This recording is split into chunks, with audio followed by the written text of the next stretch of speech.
We tell men to be more vulnerable. We tell them the strong, silent type is a relic of the past. But the moment a man brings that vulnerability to the table in its rawest form as a victim of abuse, the gates of progressive empathy suddenly slam shut.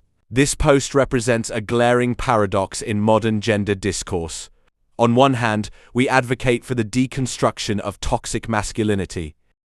On the other, we see the rise of proud misandry, a mindset that relies on the most traditional, toxic masculine stereotypes imaginable. Traditional: men are too strong to be victims. The post: it's not possible for a woman to abuse a man. Notice the overlap. By claiming a man can only be a victim if he is a child or disabled. This rhetoric reinforces the idea that an able-bodied man is a biological monolith of power who can never be manipulated, coerced, or overpowered. It's a return to the very alpha logic that progressives claim to hate. When we create a hierarchy of victimhood based on gender, we don't protect women. We just create a vacuum where justice cannot exist.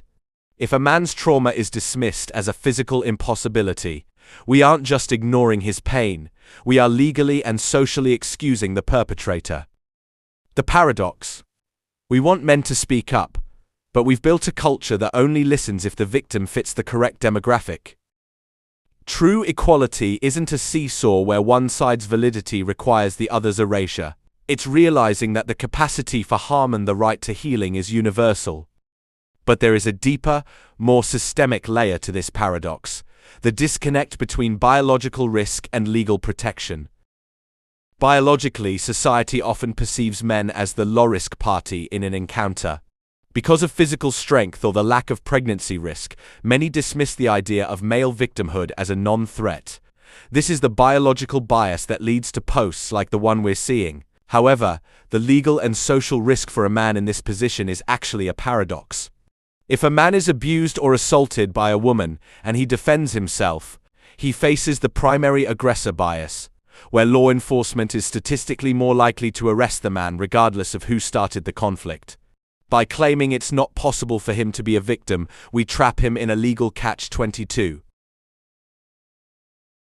If he stays and endures it, his trauma is mocked and erased. If he reacts to protect himself, he is framed as the perpetrator because of his biological advantage. This is the ultimate paradox project takeaway. We have created a social climate that demands men be protectors. Yet we strip them of the legal and social protection of victimhood when they are targeted by the very people we claim can't harm them. We are effectively incentivizing silence through a combination of social shame and legal liability. When progress looks like a return to archaic gender stereotypes with the labels flipped, it isn't progress at all. It's just a new version of the same old cage.